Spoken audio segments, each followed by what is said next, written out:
Welcome, everyone.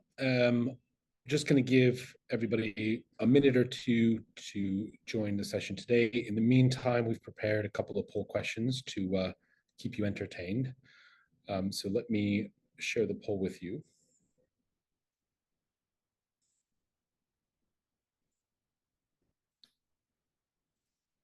There should be 3 questions, and at your convenience, if you want to go through a few of the questions and just answer them, we would be greatly appreciative.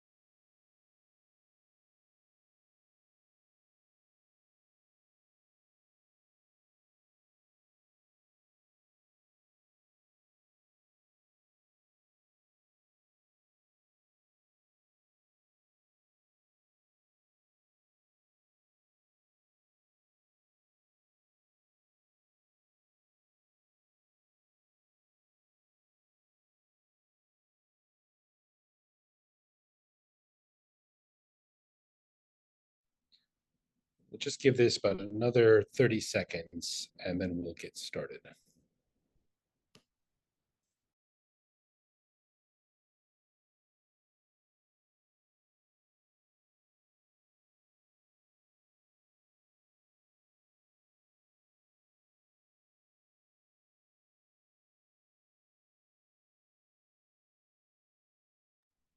Okay, let's crack on. I'll leave the poll there for anybody who joins or gets a chance to fill it out. Thank you, everyone, for joining us today. It's a very big audience for a very exciting topic, I'm sure. I'm joined today by Andreas Fuchsen and Rolf Henrik from Visma, who very kindly joined us today to talk a little bit about Visma, as well as the research that we have run as a partnership over last 3 months, 4 months, I suppose, looking back over quite a bit of historical data. Some very interesting observations. I'm sure there's going to be loads of questions coming through today. I would recommend that everybody try to find the Q&A box towards the bottom of your screen. If you want to enter any questions for us, please put them in there. I'll be monitoring it throughout the call today.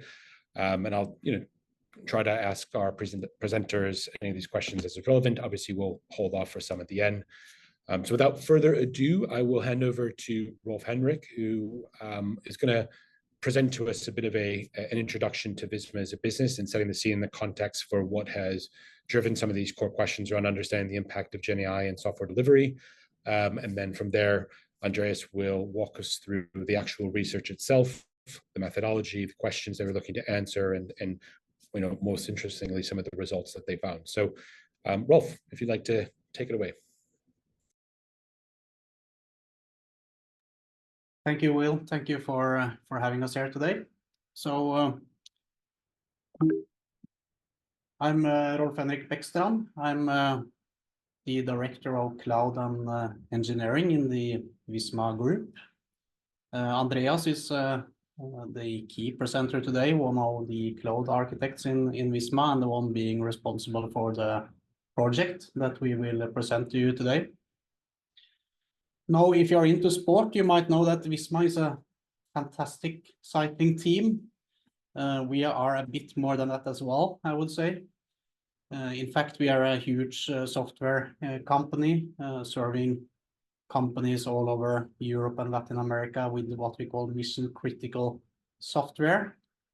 Now, what is mission critical for us? It means that it's kind of the core of the business. You cannot really run your business successfully without that piece of software. It can be accounting software, it can be payroll, it can be other as well. We are, in fact, a group of many companies, so more than 180 companies in the Visma Group, more than 15,000 highly engaged employees, among them close to 6,000 developers. And we create value for society worth around 2.5 billion euro. So, as I said, presence in all over Europe, more or less, and also in Latin America. And also wanted to show you that financially we are performing pretty well, performing consistently good growth over the last couple of years. Speaking about growth, one of the strategic positioning for growth that we have is the one in the middle here, the leading software development. The reason for focusing so much on software development and engineering performance is the strong correlation that has been seen between engineering performance and the commercial performance. It's tons of articles out there about this, but we can also look into the Visma data. And when we look into the Visma data, we actually see that those companies, products who is having the highest deployment frequency, they are also the same who perform the best financially. So, okay, when then generative AI was made available to us, then we had this hypothesis that generative AI used in software development, it will have a positive impact on the engineering performance. And then, of course, how can we figure out and kind of confirm or disconfirm eventually our hypothesis here?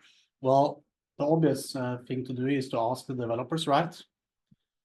And in Visma, 85% of the developers, they said that they are more or even much more efficient with the use of generative AI, which is great. And as you see on the right side here, also the adoption rate among our developers is increasing month over month. But we want to do more. We wanted also to do the quantitative study, and here's when we contacted the Plandek, and I will leave the word to you from here, Andreas.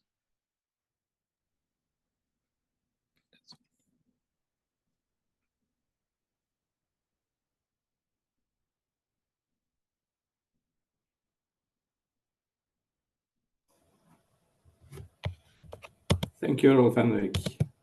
So I hope everyone can see my screen. So before we jump into findings and conclusions, I would like to elaborate a bit on the problem we're trying to solve, the question that we try to answer, and share a bit of the details about how we conducted this study, the methodologies. Then I'll dive into the findings and what conclusions we think we can draw from it. So it's a bit of a bear with me before we get into that. Then you can look at this question from two different perspectives. If I'm a leader, there are costs involved. It's an investment both in money and in time spent in learning. So I would like to know, will this investment pay off? And from another perspective, as a practitioner, I may need to change my way of working. I need maybe to crawl for a while before I can run again. So I'm interested to know if this pays off for me as an individual. But before we dive into this problem, let's just spend a few minutes on aligning on what do we mean with Gen AI in software development. So in the core of it is we're looking at large language models that are trained on code, so specialized in solving problems for developers. It's also something that's close to where developers work, integrated in their tools, so that as a user, there's a low hurdle to start interacting with the tools. And also it's a low hurdle for the tools to get access to my context, the things I'm working with. But naturally, we have these awesome tools that promises great things. So naturally, if we take an accomplished professional and provide a tool to that person that gives them superpowers, able to accomplish things faster and maybe with better quality, of course, naturally, there will be rainbows and unicorns all around. That's kind of the hypothesis. But maybe it isn't as simple. But we can formulate that as the hypothesis that using GenAI tools increases developer productivity. But it may not be as simple. We saw in the State of DevOps report that came out last year that they had a different finding, a neutral, maybe even a negative impact with the adoption of GenAI tools. And that came as a surprise to many, including the authors, I think. But they also had kind of the disclaimer that maybe this is because we are still in kind of early days. And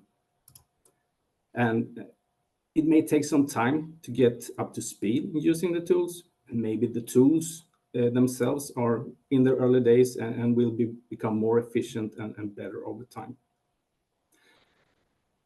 And the timing here of this report, the State of DevOps, is important. It came out in October 2023 with data gathered during 2023 up to that time.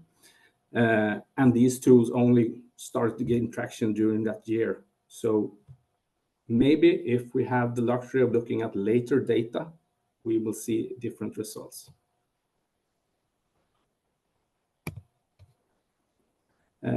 But with that in mind, we can kind of adapt our hypothesis a bit, adding the after a while. Now, in this hypothesis, there are some weak words. What is developer productivity anyway? And how long is a while? I will get to that in a bit.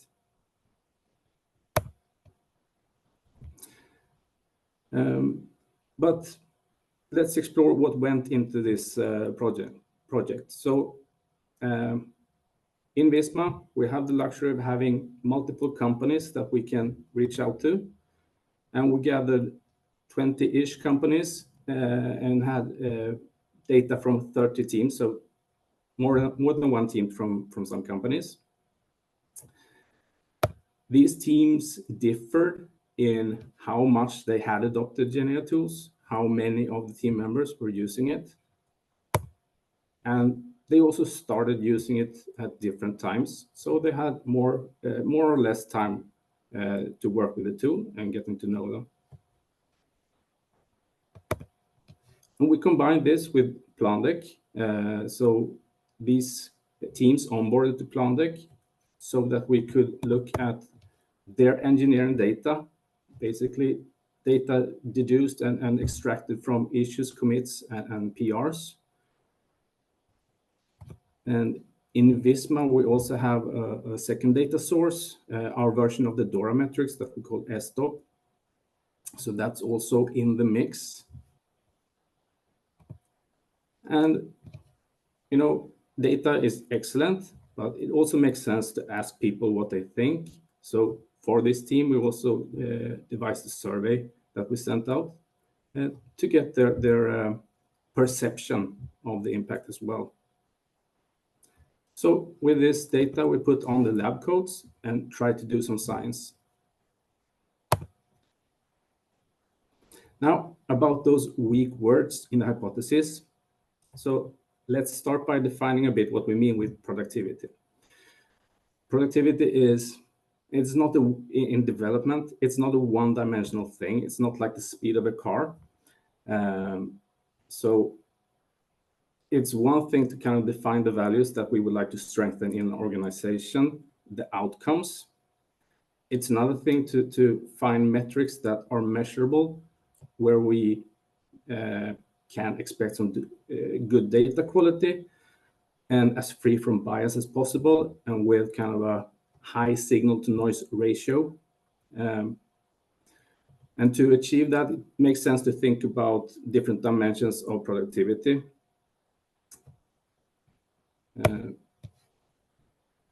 And one such dimension is efficiency. So we can look at how long does it take on average to complete the task? That's the cycle time.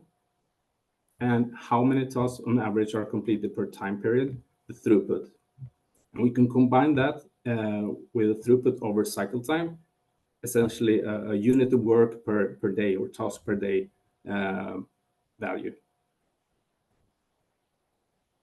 If you perform well on these numbers, that's potentially very good, but there's another dimension of productivity that is important, and that's quality. So keeping quality in check and managed. So we can look at number of bugs raised. Is that if we experience an increase in efficiency, are we still keeping a good level of the quality, or is that kind of spiraling or showing a trend in something?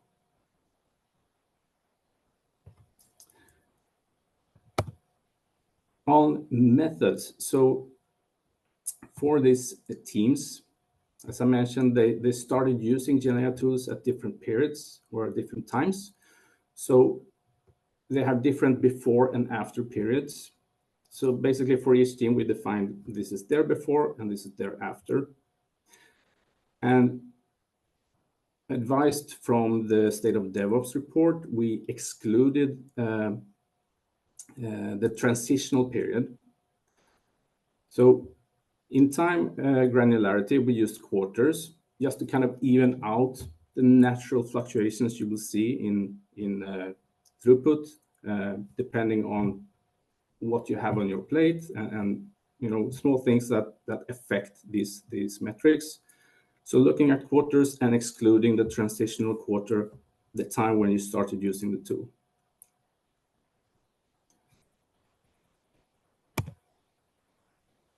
Now, I want to go into the findings, but before we do that, we need to pause a bit and think about what we can learn by looking at this kind of data.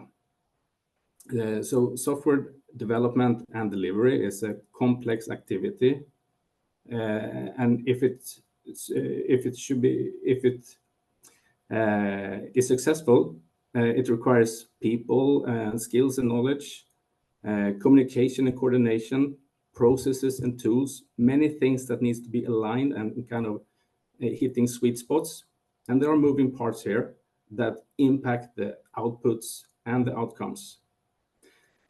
And we can make an assumption that all teams strive to improve over time. And if we have multiple things and initiatives that improve productivity and efficiency, how do we know which is what? And the only fair, true answer is we can't really know. We don't have a controlled lab environment where we freeze all the factors apart from a single one. But we can try our best, but we need to have this kind of in mind when we're seeing this data. But in findings wise, on the teams we looked, the vast majority of them showed an increase in their productivity after adopting the GenAI tools. So great news, everyone. We have reports of rainbows and unicorns. Maybe it's not that simple, but at least we can be optimistic. So on that kind of question, to what degree can we attribute this to GenAI tools? Maybe there are other factors that influence this. So in our data, in the data of the teams, we have some different dimensions of GenAI tools adoption. That it makes sense to kind of compare and try to correlate the efficiency data that we see. One of those is experience in how long time have the teams spent with the tools, from when they start using it, the longer time, the more experience, assumably. Adoption rate is another factor. So the teams reported how many of their members were using the tools. So we had from the 20% to almost all of the team using it. And that's also an interesting dimension where we can kind of see if there's a correlation.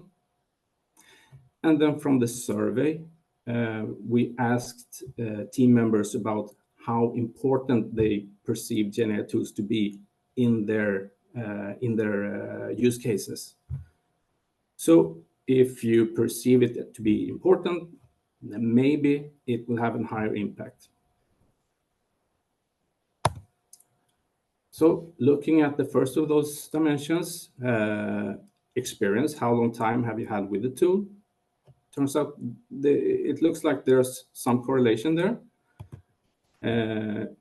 Teams that were earlier to adopt the tool show a higher increase in their productivity, efficiency. In this slide, productivity and efficiency is used kind of interchangeably. When it says productivity here, it means efficiency, just to put that out there.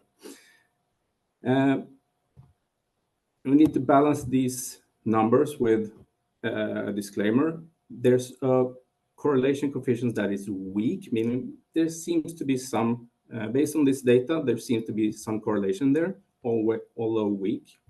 And we're also dealing with, statistically speaking, small population for 30 teams. But still, a weak correlation there, so it's worth pointing out. Adoption rate was the other of these kind of GenAI tools influence dimensions. And if we want to isolate what impact the presence of GenAI tools in the development environment have, this factor should be the most telling, you could think. So if there's a correlation, is there a correlation between how large part of the team is using tools or not? If GenAI tools do make us more efficient, but only a fraction of the team uses that superpower, the impact shouldn't be that big, right? That's kind of what we're aiming at here. And it's a similar pattern here. Teams with a higher adoption rate showed a higher productivity increase.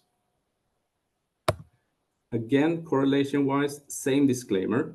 The correlation coefficient is weak, but still it is a positive one. It is there.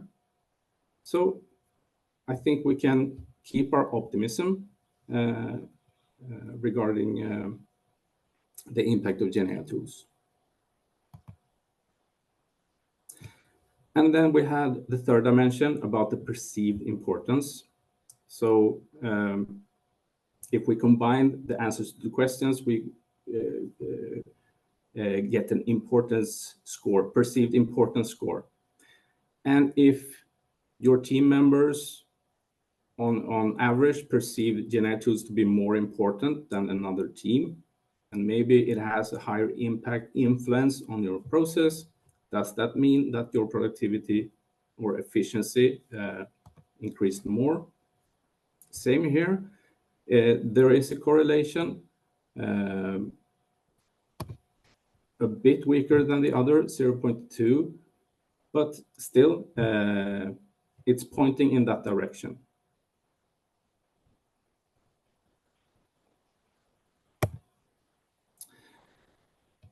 So on efficiency, we have these correlations. It makes us optimistic. What about the quality dimension of productivity? For this, in our study, the data is more all over the place. There's, in general, no shared trend among the teams. And also when correlating this with the three factors of AI tools adoption, no clear correlation there. But we did pick up some words of caution from the teams in the study, and we will get to that in a bit. So, I mean, conclusion-wise, what conclusions can we draw from this? How can we summarize these findings? As I mentioned before, we should be careful about saying that we know an impact is there, but at least we don't see the productivity decrease that is seen in the State of DevOps report. So our conclusion is that it's okay to be optimistic about AI tools having a positive impact. And developers, we want to use the tool they believe benefit them the most. And the social proof is piling up for the case of AI as a coding assistant. So in my mind, it's not about whether or not you will adopt GenAI tools in development. It's rather what can we do to increase the probability of success as these tools play a bigger part of our software delivery lifecycle.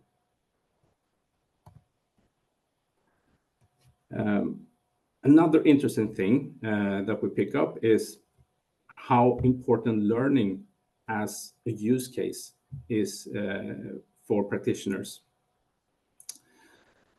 And we will, assisting in mundane coding tasks, that's kind of the first use case we think about with GenAI tools in software. But the learning aspect, maybe that is very important for the success of GenAI tools and their impact for development. So it's worthwhile to pause a bit and think about the learning aspect of AI tools. So I like a good metaphor. So here's one. I'm old enough to have been driving before SatNav existed. So I knew how to drive around my town and my areas. Then SatNav came along, and yeah, I found some new routes that were more efficient that I didn't know about. The same kind of example can happen, or kind of phenomena can happen if I'm a seasoned developer doing my thing, but the coding assistant maybe suggests something different than I'm used to do, but maybe that's a novelty in my language, novelty in my framework, or my libraries that I wasn't familiar with, or maybe just haven't paid attention to that it was there. So that's a learning aspect that you kind of get out of the box or for free, you could say. And besides learning from suggestions you get, you can also ask your AI assistant for outright questions, right? And for many people, asking a question, it may not be an easy thing, especially a colleague, but even in a forum, there's a bit of an anxiety aspect there. Maybe this is a stupid question I'm coming with. Maybe I should just leave it and just try to work it out without that question. That anxiety aspect is not there, so you're free to ask more questions, maybe get more details into it. So I think we can get more impact in the question aspect there.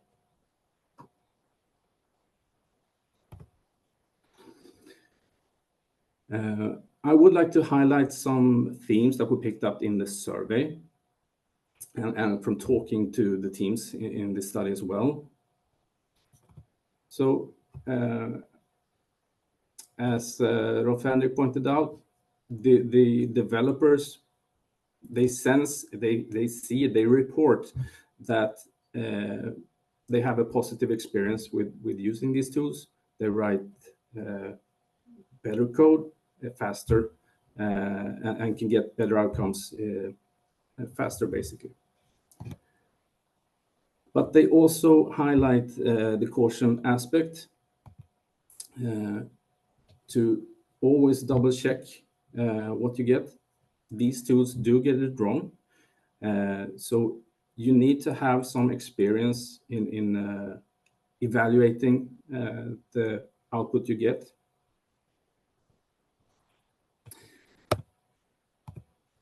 And also one important thing, that the people that have started using the tool and have become used to it, they don't want to be without it now. And that's kind of the social proof starting to pile up as that will happen over time.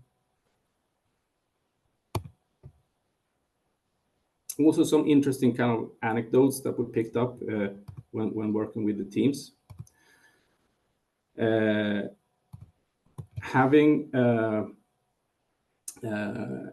clear and concise pull requests, it's important to get the review done and get the review done in good time and with good results. But maybe it's not the favorite task for many developers to spend some time thinking about how should I communicate what I'm trying to do here. The AI assistants can provide that help, and people have reported that they see, okay, our pull requests are becoming better. And as I mentioned, we have reports also that they see more usage of the new stuff from their frameworks, from their languages. So that example with finding the new routes that are there, but you haven't spent the time to pick it up, that is seen as well in our teams. So good stuff, but there are some clouds on the blue sky, some words of caution that it's worth mentioning.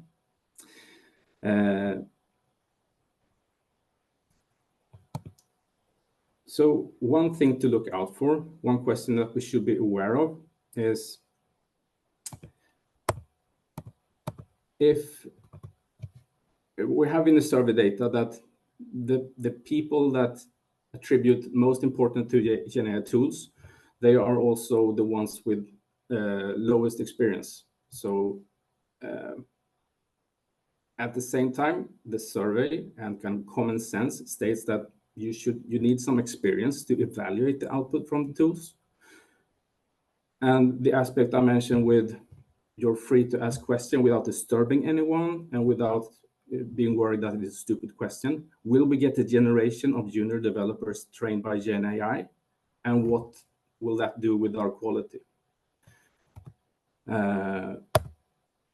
We don't know, right? But it's something that we need to be careful of and maybe look out for.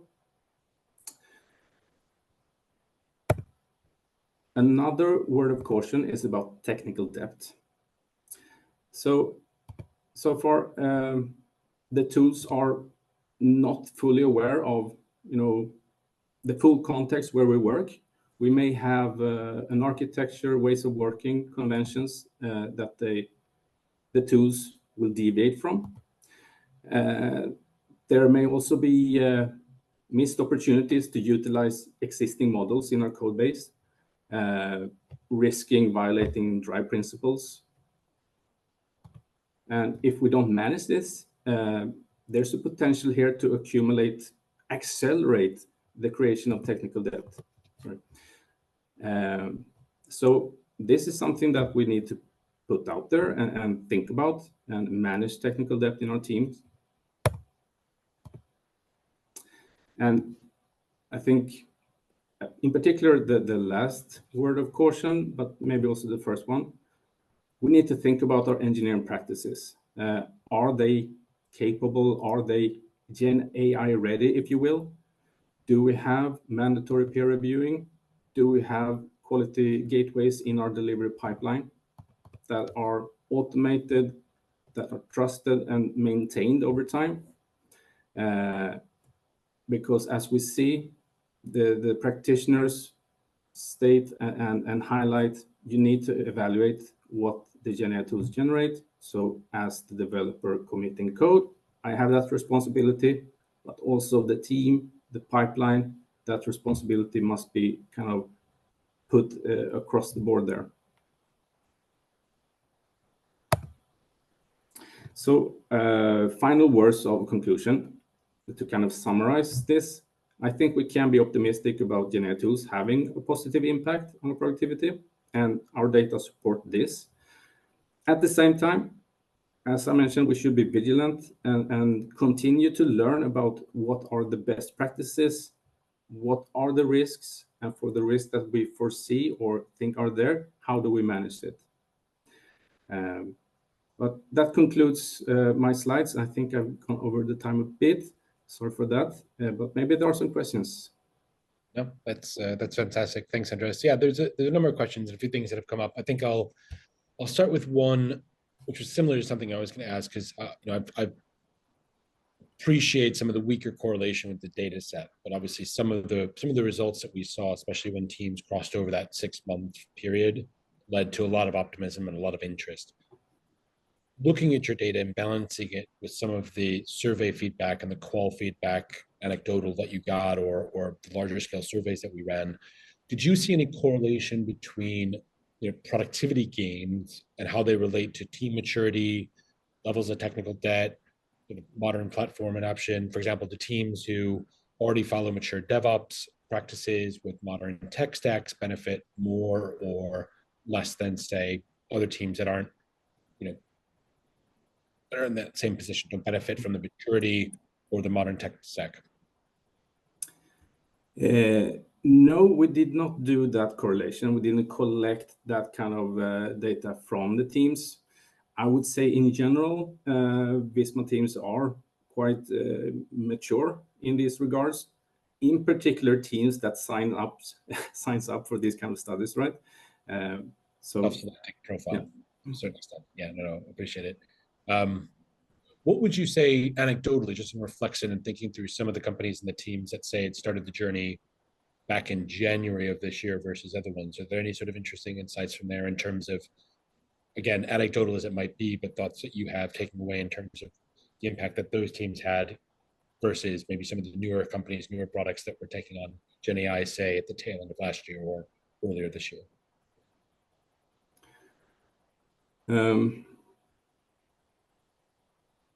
I would say that it takes some time, and it's not only learning something new; it's also about unlearning learned behavior, right? In some regards. So, and that the unlearning aspect, that's where you need to spend some time, I think, and kind of adapt your way of working. And that takes some time. And I think that's what we can see in the data as well, that 1, 2, 3 months, it's not enough. 6 months, that's when you really start to get traction. And even longer time, well, maybe from what I kind of saw in data, it seems like it's kind of evens out after 6 months, the differences. But again, we have so little sample size, so it's difficult to kind of say this is that it is. But anecdotally, I would say that. Yeah, and I think, at least for me, when I looked at the DevOps report, and even some of the initial findings that we did last year with other clients, it was clear that, okay, this is interesting. Adoption is undertaking. Teams are learning how to use it. There's not a material impact. We start to look at things in terms of direct impact versus the kind of overall value drivers. As you said before, it's a complex system. So achieving better cycle times isn't just about writing better unit tests. It's actually a lot of things that have to come in combination to allow that team as a group of engineers to deliver much more effectively. But it became very pronounced in that 6 months when we started to look at that change moment. We could see actually that now in reflection, it's sort of the obvious answer, which is that's the J curve. That's the human adoption cycle of any new tool, people understanding how to use it and then how to get operational value from it. And then you start to then see the results, even though maybe, so be interesting to see if that report is run again this year and what the results the Dora team have, because I suspect that following on from that, we might now start to see people actually master these tools in a productive way that maintains quality, but also drives better productivity.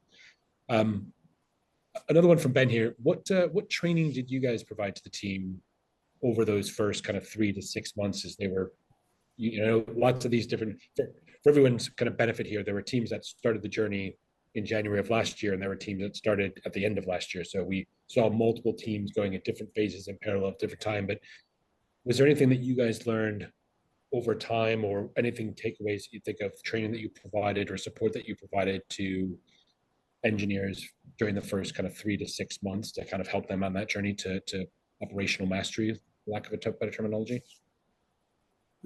So the companies in Visma are highly autonomous, and there's kind of no mandated way of doing things. But we do have many communities and people kind of connecting and working together. And we try to highlight good examples through internal talks and that kind of thing. So we've had some of those talks and sessions, hackathons as well, for those that are interested. But it's I don't have any numbers on how much that how many have attended those kind of trainings. But it is available. Okay.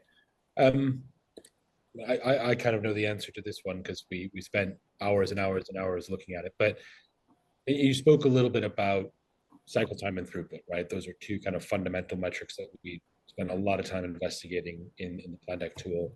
What we starting to see in those spaces, there was a lot around the PRs, the commit data, and so on and so forth. Maybe just, from your view, what did you use? What were you guys looking at? What did you learn? It was quite a journey in terms of where we started off with a number of different perspectives on data, where we ended up in terms of the productivity quotient, how that reflected kind of the important elements of productivity. What metrics did you use? What metrics did you look at as part of this research? So the main thing that we where we saw the nice correlations there, that was through throughput and cycle time, and obviously cycle time. With talking with some teams, they had focus on it even before. So again, with the other factors kind of influencing, but those two values together to get kind of a unit of work per time unit value that was used. And then also in terms of quality, we looked at bugs raised. I think I mentioned, and those were ended up in kind of where we massage the data and try to find the correlations. We also looked a bit at time to merge, meaning how long a pull requests were kept alive. We didn't see any conclusive stuff there, so we didn't pursue it. But it's, I think, on the aspect of having higher quality pull requests, you should potentially see some impact there. If you have a nicely formulated pull request, you will probably start reviewing it and be able to review it quicker. And there's another question here, which is kind of hand in hand with you. You spoke a little bit about bugs. And I remember we were looking at an investigation of bugs. I think this speaks to your point in the previous slide on the sort of words of caution, things to think about, right? Is that if you're not really aware of the prompts that are coming back to you and really being able to analyze the quality of them or what it's trying to do and inadvertently included in, you may see bugs if you are fortunate enough that your subsequent automated testing or manual testing catches those bugs. Or alternatively, you could then start to inherit over time a much more considerable technical debt.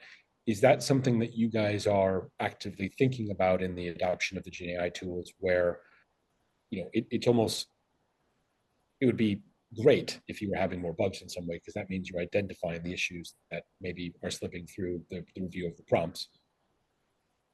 Do you think you'll start to see more technical debt actually starting to be created within this, or how are you thinking about it? How are you actively managing it?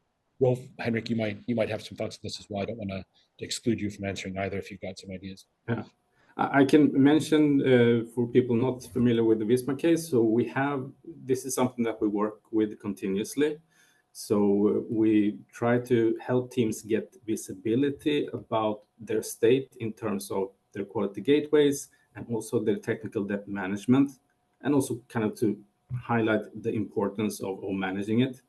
And this is something that we work with continuously. And obviously, we need to keep working with it. We're not getting a pass now because there are GenAI tools. So rather maybe increase the effort there. There are a load of questions here, so I do apologize if I've not asked your question. There's unfortunately you're going to run out of time. I'm going to leave everyone with one last thing. As you look forward, you've got, I think, some very interesting findings, some very positive findings that iterate we should continue on this journey. What are you thinking about next? What are you exploring next in terms of the research that you're going to continue to do? Maybe not in a necessarily controlled environment, but what are the things that you're going to be looking for, either directly related to developer experience, satisfaction, productivity? So what is Visma thinking about? What is Visma carrying forward into the next round of not even roll out of GenAI tool, but just continue thinking around this? I mean, obviously, this is something that we will keep track of and kind of continue working with. In particular, gather positive use cases, success stories. This team did it like this, ended up with these kind of impacts. Let's learn from them. So to gather that and spread it across Visma. And also the risk that I mentioned, how do we keep track of that?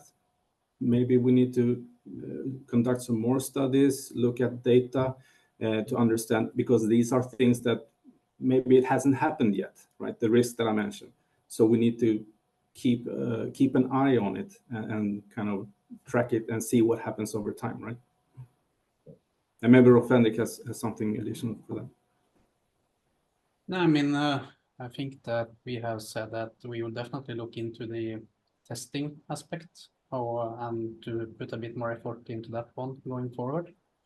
I think it's also interesting to see how generative AI can be used to actually write the requirements and help out on the stage before actually going into development. The funny thing is that that's where the majority of the time is actually spent, right? So I mean, there are tons of opportunities out there, but that's where we'll start, I assume. I lied. One last question because I saw a good one that I just can't not ask. So, but it'll be quick, I believe. Quick. The 6 month, I think, makes a lot of sense for us, but it is somewhat of a lagging indicator, right? Do you have any tips for companies that are within the first 6 months? What are the indicators that you might recommend, or the things to look at to know that they're on the right track? You know, not just, well, include, you know, qual data, survey data, feedback data, Plandek data, certain metrics. What would you, top 3 data points, let's just say? I mean, the recommendation that I picked up from working with the teams is, you know, try to get people engaged and encourage the experimentation and the playing around, because that's where you kind of start to get used with the tools. And you know, you have these early adopters and the curve, you know, the shape of the curve, and to get the bulk of that curve on the train. Maybe some hackathons, maybe, you know, some activities to showcase what you can do, how to use it. That would be my recommendation. Well, listen, gentlemen, thank you very much for your time. I'm sure everyone here, even though they're awkwardly silenced by the webinar format, would equally say thank you and applaud you both. So thank you very much for the time. For those of you who have joined us, thank you as well for your time. Whether you're a current client or not of Plandek, if you do have any questions or need support, or you just want to have a conversation around starting to evolve a framework and how to measure GenAI, or the impact of GenAI in your organization, both from a quant but also a qual perspective, do reach out to us. Thank you, everyone, and have a wonderful Thursday and a good afternoon, and we'll speak very soon.